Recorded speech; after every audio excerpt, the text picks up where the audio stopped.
Villa looked a bit flat today. United, second half, pretty comfortable. And you give players like Bruno time and space, you're going to be punished. And as I said, I think United are absolute search for that Champions League spot. And actually, quick word on Villa and their chances of Champions League qualification. Not because of their position, but because of the momentum.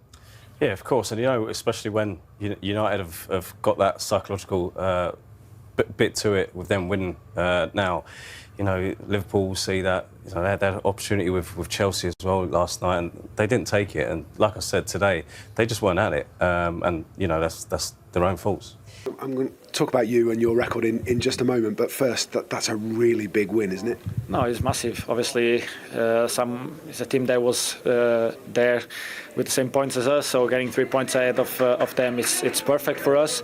It's not what we want to finish the season because we still have a lot of points to play, but the position we are is something that is going to give us the football that we want in next season. So it's very pleased to win against this kind of opponents. Yeah, really, really important, isn't it, to pick up those 3 points, open up the gap to Aston Villa, open up the gap to Chelsea after that door was left open for you yesterday, but also to close the gap on Manchester City ahead of you.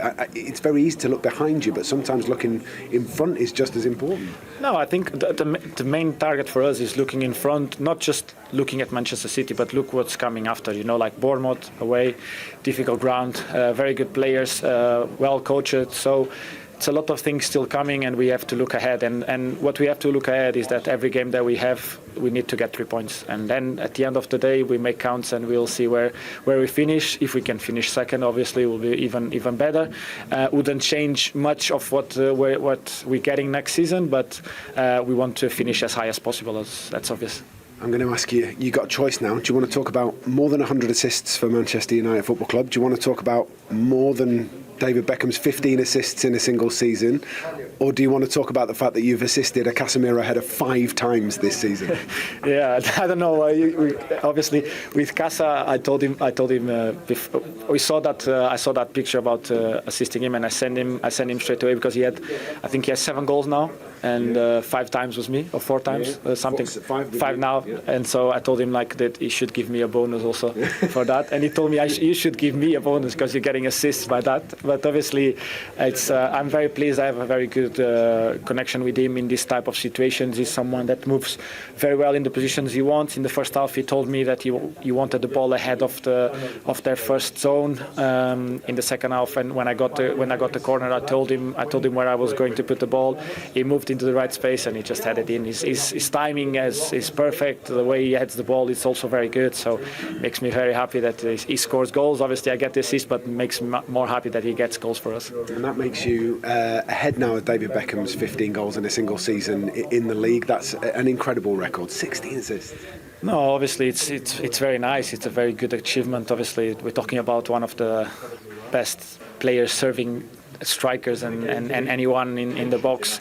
So I'm very pleased to do that. It's not going to change anything for what I want, but obviously being there with a name that it's being probably one of the players that everyone has looked up to in the way of crossing, in the way of passing. You know, like everyone in their own garden has always tried to do like Beckham was doing it, even if probably you only just swinging his arm like he used to do it and not as much the ball. but obviously I'm very happy to do that. And just finally, more than 100 goals, more than 100 assists in a Manchester United shirt. It's an incredibly proud achievement, I guess. No, obviously it's not something that I've dreamed about or thought about it. You know, like I always want to help the team to get the most of the game. Obviously, scoring goals and assisting is a big part of my game, and obviously I'm very pleased that today worked out and made us win the game. And obviously, until the end of the season, I just want to try to help the team and keep improving on results-wise. Bruno, thank you. Thank you. Yeah, they are increasingly getting that gap in third. So 0-0 at half-time, all the goals coming in that second half. United taking the lead from a corner kick, which, when you look at the way it was conceded, Tim, you weren't really happy about this from a Villa point of view. Lucadinha at the back post, you see him there. It's a good save from Martinez, and he's under no pressure. Look, everyone's sees it. Why are you giving a corner away there? Kick it out for a throw-in or get yourself turned around and kick it up the field. But from there on in, Michael, the movement and the header was unbelievable, wasn't it? And how many times have we seen it, Casemiro? For somebody that's not that tall, he times his runs, he times his jumps. He's a fantastic header of the ball. Ahmad just pulls away. You can see that highlighted area at the near post. He pulled Digne out of the way of that. And Casemiro comes and fills the space and nods it into the back of the net. But the guys in the front area have to go and head the ball. I mean, he loses Ross Barkley, has a run on him. But if you're Ollie Watkins, you have to go and head that up. I did have hope with 1-1, but then this is a brilliant move, and you love this finish as well from Matthias Cunha. Oh, yeah. Yeah, he's just at their best when they're defending, when they break reasonably quick. Obviously, Bruno Fernandes pulling out here onto the left-hand side.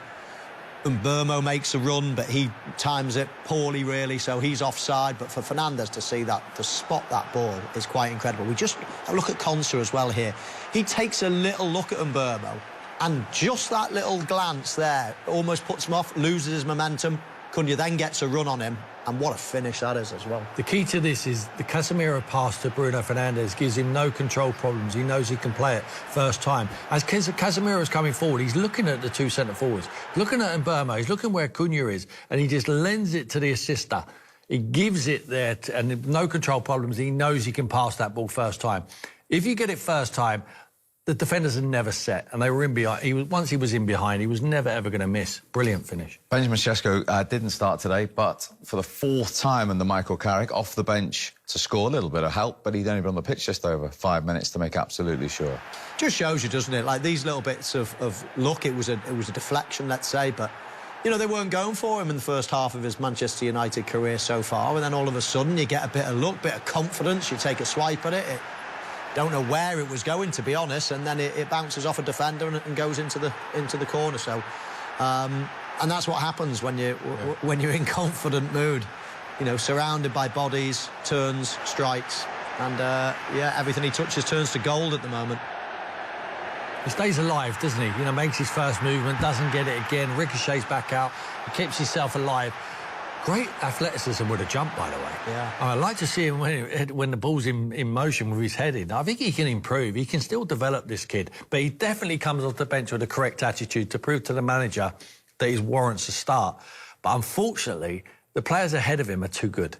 They're too good for him to start the games at the moment. Yeah. I mean, you had a look at that table there. There it is. A 6-point cushion has suddenly emerged there between third place Manchester United, Chelsea, and, of course, Liverpool have the opportunity shortly to add to that. And that's very healthy. And 10, 11 games ago, very unexpected. Exactly that, yeah. I said before the game that one team were going up that way and one team are going that way. And it's continuing. Aston Villa are dropping like a stone. Yeah. They need to arrest that slide. Manchester United, I mean, they're qualified for the Champions League. I'm absolutely certain of it. I've thought it for a long, long time now. They're in good form. Lots of goals being scored by various players. The managers, obviously, you know, getting better and better, I guess. You know, and the momentum's getting more and more. So Manchester United, I'd be surprised. In fact, I think they've probably got more chance of coming second, like catching a Manchester City, let's say, than they have of dropping out now. So they've got loftier ambitions, but Aston Villa, they need to hang on. They're probably, you know, the likes of Chelsea losing yesterday was a real bonus for them. They got to get back on the wagon quite quickly. The way it's going for them at the moment, Mo, I just think it might be easier for them to qualify for the Champions League by winning the Europa League. And I think it's a manager who's done that before. He's done it 4 times. I think it's time for Aston Villa to lift the trophy.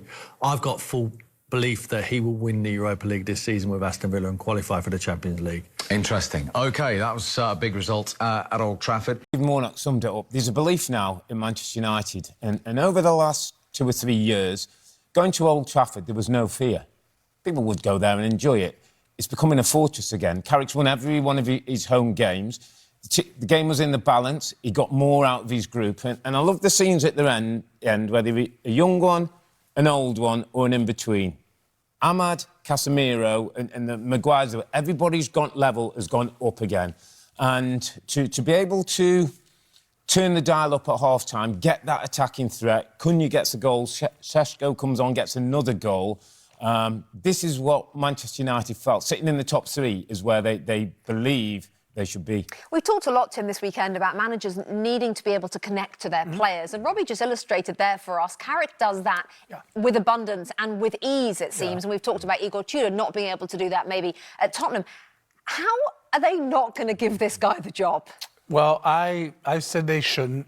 I agree with, and you've mentioned this as well, I agree with Gary Neville, like, they shouldn't. They need a manager who has managed a big club. Why? But because they've run into this before. Because Manchester United, and again, this is no disrespect to Carrick. I think he should, if he gets them into third place at the end of the season playing this way, he absolutely should be having conversations with the board about being the next manager. Would you still not give it to him if he finishes third? No, only because in a snapshot we've seen this before. That's the only reason. And again, no disrespect to him, but over the course of 6 months, you can get a team to play like this. This project is bigger than this. This is getting Manchester United back on top of Europe. I sat here a few months ago and said it's not. You said no too matter big, what. no matter what, and I was Changing? wrong.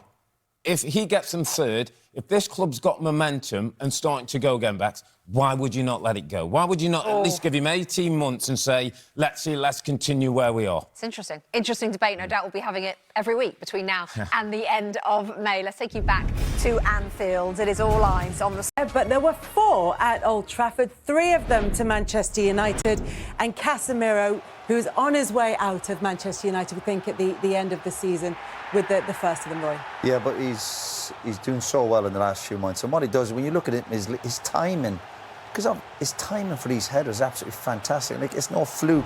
The way he reads the ball, the pace of it, and then he finishes it brilliantly. Ross Barkley's goal was allowed in the end. Onana, we can see, is in an offside position. They had a good look at it on VAR and couldn't find anything conclusive to suggest that he had touched the ball. Yeah, no, I don't think that, you know, he's trying to get out of the way. And to be honest, when the ball comes back in towards Ross Barkley, he should be getting back on side anyway. But, you know, he doesn't do that. He just manages to move his legs out of the way. It's a great finish by Ross Barkley on his opposite foot as well. And you can see the shorts move, but that could be caused by the ball just going past them as well. That could be caused by the wind. But although he does say it did hit him, it looks as though that's what he's saying. That's Ross Barkley's goal all day long. If he's trying to claim that, Unless he's in a goals bonus, he might be on the he's got some front there. But in the end, because Manchester United got back into the game, it wasn't significant in terms of the outcome. But this pass, brilliant pass. You can see there that Konsa gets caught with Burmo. Cunha had not had his best game, but this is what good players do. They don't care. It doesn't seem to affect him. You can see Konsa just runs in. The passing, the timing is great. Opens his body up lovely, just guides it into that corner. Really good finish. Such an important goal for him as well. So that made it 2-1 to Manchester United, and it got even better for them. Benjamin Šeško has become a real super sub for Manchester United with the third. Yeah, he has been, and you know, to be honest, I think Villa all day they were all over the place, and you know, Šeško obviously sees it come back in the box, and as a typical striker, with the form that he's been in, whether he's been on the bench or he's coming off the bench, you know, he turns quickly here. He sees the ball, he takes a shot, it takes deflection, but it goes in. It's a great finish for him and for his confidence as well. Bruno Fernandes got the assist for the opening